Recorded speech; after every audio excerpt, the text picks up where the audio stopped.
सभी बच्चों को मेरा प्यार भरा नमस्कार। अभी तक हम अपनी unit 1 introduction to data structure पे चल रहे हैं और उसमें हमने अभी तक 6 टॉपिक्स डिस्कस कर लिए हैं। आज का हमारा टॉपिक है कॉम्प्लेक्सिटी, और कॉम्प्लेक्सिटी में भी दो मोस्ट इम्पॉर्टेंट टॉपिक हैं, space complexity and time complexity. Space complexity क्या होती है एंड टाइम कॉम्प्लेक्सिटी क्या होती है, तो चलिए देख लेते हैं। सबसे पहले कॉम्प्लेक्सिटी। What is complexity? किसी भी एल्गोरिथम को डिज़ाइन करने में जो हम लॉजिक यूज़ करते हैं, उस लॉजिक से आपका कितना मेमोरी स्पेस, कितनी मेमोरी आपकी कंज्यूम होगी, और आपका वो जो एल्गोरिथम है वो टोटल कितना टाइम लेगा, इन्हीं कॉन्सेप्ट्स को हम कॉम्प्लेक्सिटी के रूप में डिवाइड करते हैं। कॉम्प्लेक्सिटी का मतलब है कि कितना कॉम्प्लिकेटेड आपका सॉल्यूशन है। कॉम्प्लिकेटेड स्पेस के टर्म में बोलें तो कितने लाइन ऑफ कोड आपने लिखे हैं, प्लस कितने ज़्यादा वेरिएबल आपने यूज़ किए हैं अपने प्रोग्राम में। इसके बाद अगर बात करें कितने पॉइंटर्स आपने यूज़ किए हैं, देन कितना अननेसेसरी कोड आप अपने लाइन में लिख रहे हैं, मीन्स कितना कम से कम लाइन ऑफ कोड्स में आप प्रोग्रामिंग कर सकते हैं। अगर आपने अपने प्रोग्राम को इफ़ेक्टिवली उसमें वेरिएबल यूज़ नहीं किए, उसमें लाइन ऑफ कोड्स आपने इफ़ेक्टिवली नहीं लिखी, आपने पॉइंटर्स उसमें इफ़ेक्टिवली नहीं बनाए, तो अल्टीमेटली आपकी स्पेस कॉम्प्लेक्सिटी पूरे प्रोग्राम की बढ़ जाएगी। इसलिए हमेशा ये ध्यान रखना है कि आपका जो प्रोग्राम हो उसमें line of codes, variables minimum से मिनिमम यूज़ हो, ताकि आपके कंप्यूटर की मेमोरी को वो कम से कम, आपके कंप्यूटर के स्पेस को वो कम से कम यूज़ करें, और मिनिमम वेरिएबल्स के साथ आपका प्रोग्राम कंप्लीट हो जाए। तो यहाँ पे एक बार पढ़ लेते हैं इसके बारे में। Memory required to execute an algorithm और program is known as space complexity. ये आपका टोटल लाइन ऑफ कोड के थ्रू कैलकुलेट किया जाता है। यहाँ पे वेरिएबल की स्पेलिंग रॉन्ग हो गई है, VARIABLES, और जितने भी वेरिएबल आप यूज़ करते हैं वो सारे आपके स्पेस कॉम्प्लेक्सिटी का पार्ट होते हैं, तो ये आपको ध्यान रखना है। सेकंड जो कॉम्प्लेक्सिटी आपके पास होती है वो है टाइम कॉम्प्लेक्सिटी। टाइम का मतलब है कि कितने सेकंड्स में, कितने मिली सेकंड्स में आपका प्रोग्राम यहाँ पर रन होता है। अगर आपने एक एल्गोरिथम, इफ़िशिएंट एल्गोरिथम लिखी हुई है, तो आपका मिनिमम मिली सेकेंड्स में आपका प्रोग्राम रन होगा, नहीं तो ये इनफाइनाइट टाइम भी आपका प्रोग्राम रन होने में ले सकता है। तो ये चीज़ आपको ध्यान रखनी है कि जो भी आप प्रोग्राम लिखें वो कम से कम टाइम में आपका एग्जीक्यूट होना चाहिए, कम से कम टाइम एंड कम से कम वो स्पेस ले। ये दो चीज़ आपको कंसीडर करनी है। अब यहाँ पे स्पेस कॉम्प्लेक्सिटी तो आप पे डिपेंड करती है कि आप कैसा कोड लिखते हैं, ठीक है। मीन्स आपने लेट सपोज अननेसेसरी फंक्शन इस प्रोग्राम में नहीं बनाए हैं, तो आपका ये एक अच्छा कोड माना जाएगा। आपने अननेसेसरी वेरिएबल अगर अपने प्रोग्राम में नहीं बनाए हैं, तो वो एक आपका अच्छा प्रोग्राम माना जाएगा। इसी तरीके से अगर हम टाइम कॉम्प्लेक्सिटी की बात करें, तो ये डिपेंड करती हैं आपके एल्गोरिथम्स में। अगर आपके पास एक ही चीज़ को सॉल्व करने के लिए 4 डिफरेंट टाइप की एल्गोज हों, algo A1, algo A2, algo A3, algo A4, तो आपको ये ध्यान रखना है कि किस प्रोग्राम में आपकी टाइम कॉम्प्लेक्सिटी सबसे कम हो। इट मीन्स कम से कम टाइम में आपका प्रोग्राम रन हो और कम से कम स्पेस कॉम्प्लेक्सिटी वो यूज़ करे, ठीक है। तो ये दो चीज़ें आपको मोस्ट इम्पॉर्टेंटली आपके प्रोग्राम में आपको ध्यान रखनी है। तो यहाँ पे अगर हम बात करें स्पेस कॉम्प्लेक्सिटी, आपके सिंटैक्स, आपके वेरिएबल्स, ये तो कम्प्लीटली आपकी प्रोग्रामिंग पे डिपेंड करता है, ठीक है, कि आप किस तरीके से अपना प्रोग्राम लिखते हैं। और time complexity based on what logic, जो लॉजिक आप यूज़ कर रहे हैं उस पर ये डिपेंड करेगा। तो आपको यहाँ पे लॉजिक पे ध्यान देना है। अब अगर मैं बात करूँ टाइम कॉम्प्लेक्सिटी की, तो टाइम कॉम्प्लेक्सिटी मल्टीपल टाइप्स की हो सकती है। टाइम कॉम्प्लेक्सिटी को डिनोट करने के लिए हमारे पास बिग ओ नोटेशन होते हैं। नोटेशन का मतलब किसी प्रोग्राम में कितना टाइम लग रहा है उसको डिनोट करने के लिए जो हमारे पास यूनिट्स होती हैं उनमें से एक यूनिट है बिग ओ नोटेशन। तो बिग ओ नोटेशन को हम यूज़ करते हैं। अभी इस पे आप इतना ध्यान मत दीजिए क्योंकि इसमें अगर हम ड्रिल डाउन करेंगे तो ये बहुत लंबा टॉपिक है। ठीक है, इसमें थीटा नोटेशन होते हैं, बिग ओ हो सकता है, स्मॉल ओ हो सकता है। ठीक है, ये अपने आप में एक कंप्लीट टॉपिक है डिस्कस करने के लिए।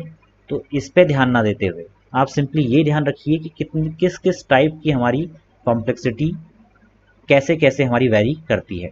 तो मैंने यहाँ 4 डिफरेंट टाइप की टाइम कॉम्प्लेक्सिटी प्रोवाइड की है। पहला है कांस्टेंट टाइम, मींस आपने लेट सपोज कोई लॉजिक लिखा। आपके लॉजिक को किसी भी इन्वायरमेंट में रन करने में अगर सिंगल कांस्टेंट टाइम लग रहा है, मतलब फिक्स टाइम लग रहा है, तो इसका मतलब क्या है, आपने जो इंस्ट्रक्शन लिखे हुए हैं वो हर कहीं सेम तरीके से एग्जीक्यूट होंगे और सेम टाइम आपका लेंगे। दूसरा होता है linear time.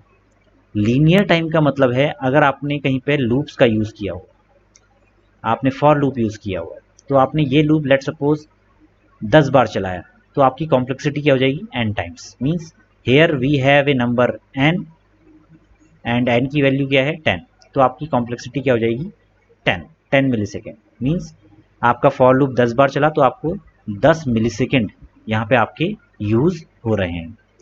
Similarly exponential time complexity वहाँ पे आती है जहाँ पे आप डबल फॉर लूप यूज़ करते हैं। मीन्स फॉर के अंदर फॉर, तो आप 10 बार इस लूप को चलाएंगे और 10 बार इस लूप को चलाएंगे तो अल्टीमेटली आपकी टाइम कॉम्प्लेक्सिटी क्या हो जाएगी 10⁻²। तो यहाँ पे एक्सपोनेंशियल टाइम कॉम्प्लेक्सिटी ये होती है। और similarly log in complexity means logarithmic complexity आपकी, जब आप ट्री स्ट्रक्चर बेस्ड कोई प्रोग्राम करते हैं तो आपकी वहाँ पे लॉगरिथम टाइम कॉम्प्लेक्सिटी एग्जिस्ट करती है। इसी को हम बोलते हैं मिनिमम टाइम कॉम्प्लेक्सिटी। ठीक है, इसका एक एग्जांपल है, लेट सपोज आपके पास एक एरे है। एरे में आप कोई वैल्यू को सर्च करना चाहते हैं। लेट सपोज आपके पास 5 एलिमेंट का एरे है। एरे में आप एलिमेंट सर्च करना चाहते हैं, तो एरे को आपको क्या करना है, शॉर्ट करना है, देन ट्री की फॉर्म में कन्वर्ट कर देना है। शॉर्ट करके ट्री की फॉर्म में कन्वर्ट कर देना है। तो ट्री में अगर कोई भी ऑपरेशन हो, ट्री आपका इस तरीके का होता है और ये एक प्रॉपर लॉजिक लिए हुए होता है। तो यहाँ पे जो आप सर्च क्राइटेरिया यूज़ करते हैं उसको हम बोलते हैं लॉगरिथमिक टाइम कॉम्प्लेक्सिटी। ये आपका अपकमिंग लेक्चर्स में आपको डिटेल में पढ़ने को मिलेगा। ठीक है, कि ट्री क्या होते हैं, ट्री का यूज़ क्या कैसे होता है, ये सारी चीज़ें। अब यहाँ पे अगर मैं आपको एग्जांपल दूँ, एक रूम में लेट सपोज आपको क्या करना है कि आप टीचर हैं और आपके लेट सपोज एक क्लासरूम में 10 स्टूडेंट्स अवेलेबल हैं। ठीक है, 10 स्टूडेंट्स यहाँ पे अवेलेबल हैं। ठीक है, तो एक तरीका तो ये हो सकता है, 10 स्टूडेंट्स हैं, एक तरीका तो ये हो सकता है कि आप रूम में गए, रूम पे आपने एंटर किया और एंटर करते ही आपने सबको, लेट सपोज आपने कोई इन्फॉर्मेशन अपने स्टूडेंट्स को देनी थी। आप रूम में गए और रूम में आपने क्या किया, लाउडली अनाउंस किया और 10 के 10 स्टूडेंट्स को इन्फॉर्मेशन पहुंच गई। मीन्स एक सिंगल इंस्ट्रक्शन में आपने अपनी बात कह दी। इसको हम बोलते हैं कांस्टेंट टाइम, मतलब 1 मिली सेकेंड में आपने अपनी बात अपने स्टूडेंट्स तक पहुंचा दी। ठीक है, इसका दूसरा तरीका हो सकता है कि आपने अपनी बात एक स्टूडेंट को बताई, उसने 1 बाय 1 9 स्टूडेंट्स को वही बात बताई। ठीक है, तो यहाँ पे क्या हुआ, सबसे पहले आपने इसको बताई और पहले स्टूडेंट्स ने बाकी 9 स्टूडेंट्स को वो बात बताई। तो यहाँ पे आपकी टाइम कॉम्प्लेक्सिटी लीनियर टाइम में चलती है। मीन्स आपने जो एक बात बताई प्लस उस बच्चे ने बाकी 9 बच्चों को बताई, तो टोटल 10 मिली सेकेंड्स यहाँ पे आपके कंज्यूम हुए। इसके अलावा ये भी हो सकता है कि आपने 10 स्टूडेंट्स को लाके अलग अलग वो बात बताई। उसके बाद हुआ क्या कि हर बच्चे ने बाकी रूम में जितने भी बच्चे थे उन सबको वो बात दोबारा से बताई। ठीक है, तो यहाँ पे आपकी एक्सपोनेंशियल वे में आपकी क्या होगी, कॉम्प्लेक्सिटी बनेगी। तो अगर यहाँ पे देखें तो यहाँ पर 10 फैक्टोरियल की फॉर्म में, वैसे 10 फैक्टोरियल नहीं, आपका 10 इंटू 9, यहाँ पे 90 केसेस बनेंगे और आपके 90 मिली सेकेंड्स में आपके जो आपकी एल्गोरिथम है, आपका प्रोग्राम है, वो कंप्लीट होगा। ठीक है, तो ये है आपका एक्सपोनेंशियल टाइम कॉम्प्लेक्सिटी। उसके बाद अगर आप ट्री स्ट्रक्चर में कोई काम करते हैं, जो कि आपका अभी आपकी समझ में आने के लिए थोड़ा सा टफ कॉन्सेप्ट है, क्योंकि यहाँ पे ट्री अभी तक हमने डिस्कस नहीं किया है। तो यहाँ पे क्या होता है कि यहाँ पे अगर आप कोई अपना ऑपरेशन परफॉर्म कर रहे हैं, तो उस ऑपरेशन को परफॉर्म करने के लिए जो आप टाइम कॉम्प्लेक्सिटी यूज़ करते हैं उसको हम बोलते हैं लॉगरिथमिक टाइम कॉम्प्लेक्सिटी, और ये सबसे मिनिमम टाइम लेता है। और ये जो स्ट्रक्चर होते हैं, ये डेटा स्ट्रक्चर होते हैं, ये किसी स्पेसिफिक पर्पस को कंप्लीट करने के लिए ही काम में आते हैं। अब ऐसा नहीं है कि आपने लॉगरिथमिक जहाँ पे टाइम कॉम्प्लेक्सिटी आपकी निकल रही है वो आपके कांस्टेंट टाइम के एल्गोरिथम को रिप्लेस कर देगी, ऐसा नहीं है। क्योंकि बहुत सी प्रॉब्लम होती है जो सिर्फ और सिर्फ कांस्टेंट टाइम पे ही निकलेंगी, और बहुत सी प्रॉब्लम ऐसी होती हैं जिनको आप अच्छे एल्गोरिथम से सॉल्व करते हुए मिनिमम टाइम में लॉगरिथमिक टाइम कॉम्प्लेक्सिटी के थ्रू निकाल सकते हैं।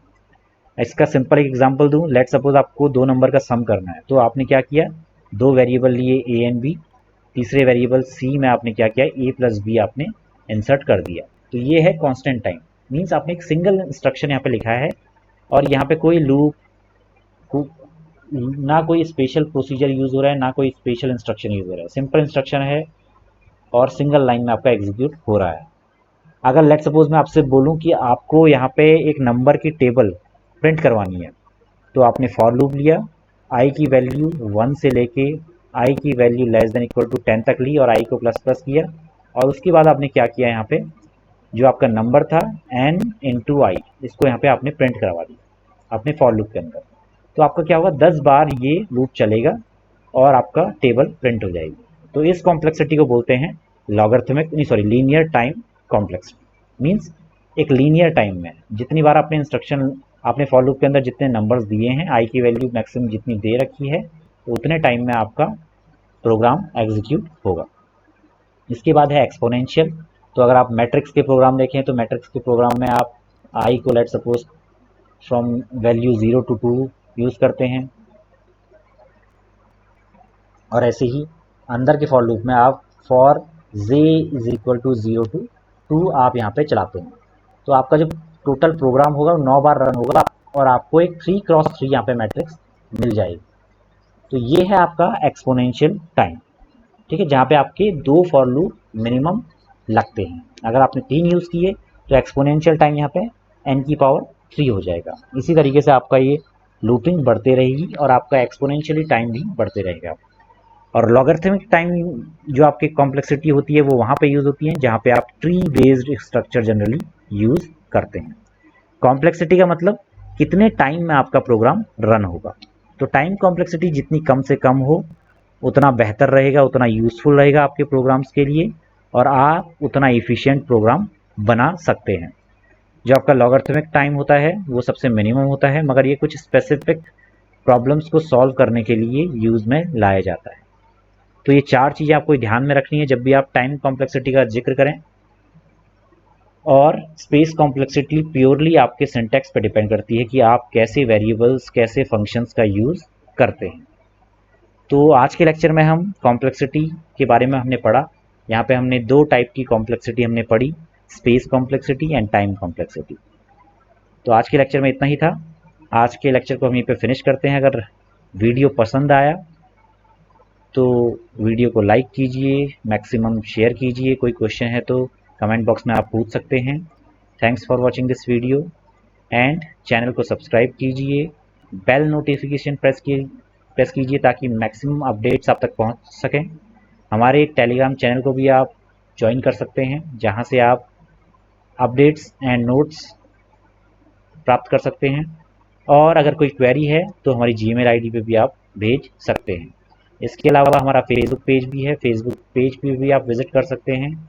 तो जितना आप प्यार देंगे उतना हम आगे बढ़ेंगे। और मैक्सिमम इस वीडियो को शेयर कीजिए, मैक्सिमम लाइक एंड कमेंट कीजिए। ठीक है दोस्तों, तो आज के लिए यहीं पे हम अपने लेक्चर को फिनिश करते हैं। नेक्स्ट लेक्चर में हम नए टॉपिक के साथ आएंगे। आज के लिए इतना ही। Thanks and bye.